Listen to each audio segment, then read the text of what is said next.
صرف 41 دفعہ پڑھ کر دشمن کے چہرے پر تصور میں پھونک دیں، دشمن کی زبان ہمیشہ ہمیشہ کے لیے بند ہو جائے گی۔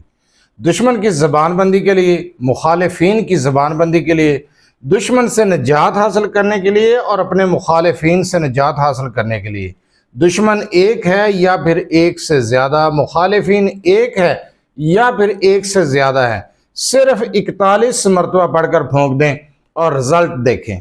اعوذ باللہ من الشیطان الرجیم، بسم اللہ الرحمن الرحیم۔ لاتعداد درود و سلام آپ صلی اللہ علیہ وسلم پر اور آپ صلی اللہ علیہ وسلم کی آل پر۔ آج کا عمل، آج کا وظیفہ دشمن کی زبان بندی کے لیے۔ اگر آپ دشمن سے نجات چاہتے ہیں، دشمن کی زبان بند کرنا چاہتے ہیں، اپنے مخالفین کی زبان بند کرنا چاہتے ہیں تو اس عمل کو کر لیں۔ یہ عمل کیا ہے، کون سی آیت پڑھنی ہے، کیا طریقہ کار ہے، اس چیز کو غور سے سنیں، سمجھیں اور اس کے بعد اس عمل کو کریں۔ جو وظیفہ بتا دیا جاتا ہے اسی کے بارے میں بار بار سوال کرتے ہیں۔ اگر آپ عمل کو، وظیفے کو مکمل سن لیں، سمجھ لیں، تعداد، ٹائم، طریقہ، تو سوال کرنے کی ضرورت پیش نہ ہے۔ یہ عمل آپ نے تنہائی میں بیٹھ کر کرنا ہے، دن کے وقت بھی کر سکتے ہیں اور رات کے وقت بھی کر سکتے ہیں۔ اگر آپ کا دشمن آپ کے سامنے بیٹھا ہے، کاروبار ہے، کاروبار والی جگہ پہ کوئی آپ کا مخالف ہے، کوئی آپ کا دشمن ہے جس کی وجہ سے آپ کا نقصان ہو رہا ہے، آپ حق پر ہیں اور وہ واقعی آپ کا مخالف ہے، شر باز ہے، شر پھیلانے والا ہے، آپ اس پر یہ عمل کر سکتے ہیں۔ آپ کے محلے میں آپ کا کوئی رشتہ دار، کوئی بھی آپ کا مخالف ہے جو بلا وجہ آپ کو پریشان کر رہا ہے، بلا وجہ آپ کی مخالفت کر رہا ہے، بلا وجہ دشمنی ڈالی ہوئی ہے، تو آپ اس کے لیے کر سکتے ہیں اس عمل کو۔ اس کا وقت مقرر نہیں ہے، اپنے ٹائم کے مطابق کر سکتے ہیں۔ جس وقت آپ کا دشمن آپ کے سامنے ہو اس وقت بھی کر سکتے ہیں، اگر سامنے نہیں ہے تو آپ تصور میں اس پر پھونک سکتے ہیں 41 مرتبہ پڑھنے کے بعد۔ دن کے کسی بھی حصے میں، رات کے کسی بھی پیر آپ اس عمل کو کر سکتے ہیں، لیکن جس ٹائم عمل کرنا ہے دوران عمل کس سے گفتگو نہیں کرنی، کس سے بات نہیں کرنی، اور اس عمل کو توجہ، یکسوئی، دھیان کے ساتھ کرنا ہے۔ اپنے مخالف کا، اپنے دشمن کا تصور رکھ کے آپ نے 41 مرتبہ پڑھنا ہے۔ اول آخر ایک مرتبہ درود ابراہیمی کے ساتھ 41 مرتبہ ایک آیت پڑھیں گے، سم بکم عمی فاہم لا یرجعون، اور اس کے بعد 41 مرتبہ سورہ کوثر پڑھیں گے ایک بار بسم اللہ کے ساتھ۔ بسم اللہ صرف ایک مرتبہ پڑھنا ہے اور اس کے بعد 41 مرتبہ سورہ کوثر کو پڑھنا ہے، اپنے مخالف کا، اپنے دشمن کا تصور رکھ کے۔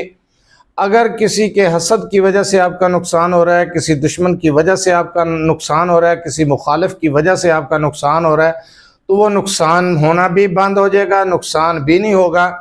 صحت کو نقصان ہو رہا ہے، کسی کی نظر بد لگ گئی ہے، مخالفین بہت زیادہ ہیں آپ کے، تو آپ اس عمل کو تصور رکھ کے کریں گے۔ 41 مرتبہ پڑھیں گے سم بکم عمی فاہم لا یرجعون، اور 41 مرتبہ سورہ کوثر کو پڑھیں گے ایک بار بسم اللہ کے ساتھ، اول آخر درود ابراہیمی ایک مرتبہ، اور تصور میں یا سامنے بیٹھا ہے تو اس کے چہرے پر پھونک دیں گے۔ بہت آسان وظیفہ، بہت مجرب وظیفہ ہے۔ آپ صرف 41 مرتبہ پڑھ کے اس پر پھونک دیں، اور اس عمل کو کم از کم متواتر 7 دن کریں۔ کسی بھی وقت کر سکتے ہیں، کوئی ٹائم کی پابندی نہیں ہے، لیکن دوران عمل کس سے گفتگو نہیں کرنے۔ چند منٹ کا وظیفہ ہے، صرف چند منٹ لگتے ہیں، گھنٹے نہیں لگتے، لمبا چوڑا وظیفہ نہیں ہے۔ باوضو ہوں اور آپ یہ عمل کریں اور اپنے دشمن پر، اپنے مخالف پر پھونک دیں، اور پھر دیکھیں کہ اس کی زبان کیسے بند ہوتی ہے۔ جو آپ کی مخالفت کر رہا ہے، جو ہر وقت آپ کی برائیاں لوگوں کے دلوں میں آپ کی مخالفت پیدا کر رہا ہے، لوگوں کو آپ سے بیزار کر رہا ہے، تو آپ اس عمل کو کر کے دیکھیں، یقین جانیں آپ کے مخالفین کی زبانیں بند ہو جائیں گی، آپ کے دشمنوں کی زبانیں بند ہو جائیں گی۔ کبھی بھی زندگی بھر وہ شخص جو آپ کا مخالف ہے، دشمن ہے، کبھی آپ کی مخالفت نہیں کرے گا، کبھی دشمنی نہیں کرے گا، کبھی آپ کے خلاف گفتگو نہیں کرے گا، لوگوں کو آپ کے خلاف نہیں بھڑکائے گا انشاءاللہ۔ ایسا مجرب وظیفہ ہے، ایسا مجرب عمل میں نے بتایا ہے، جس طریقے سے بتایا ہے اسی طریقے سے کریں۔ اگر آپ اپنے مسائل کے بارے میں مجھ سے رابطہ کرنا چاہتے ہیں تو رابطہ کرنے کا ٹائم بھی ہر ویڈیو میں بتایا جاتا ہے کہ رات 8 سے 10 بجے تک۔ آپ اپنا مسئلہ میرے واٹس ایپ نمبر 0300735199 پر تفصیل سے وائس کر سکتے ہیں، میسج کر سکتے ہیں۔ بار بار کال میسج کرنے سے گریز کیا کریں. آپ اپنا مسئلہ کمنٹ سیکشن میں بھی بتا سکتے ہیں, آپ کا مسئلہ انشاءاللہ تعالیٰ آپ کو جواب دیا جائے گا. بار بار کال میسج کرنے سے گریز کیا کریں. جو عمل میں نے دشمن کے لیے بتایا, زبان بندی کا وظیفہ بتایا, کسی بھی وقت کسی بھی ٹائم آپ کر سکتے ہیں. اس کی اجازت لینے کی ضرورت نہیں ہے, اجازت عام ہے. آپ یہ عمل, یہ وظیفہ کریں اور اپنے مخالفین سے, اپنے دشمنوں سے نجات پائیں. بہت آسان وظیفہ ہے, بہت آسان عمل ہے. آپ یہ عمل کر سکتے ہیں. صرف ایک بار اس عمل کو آزما کے دیکھیں, مایوسی نہیں ہوگی.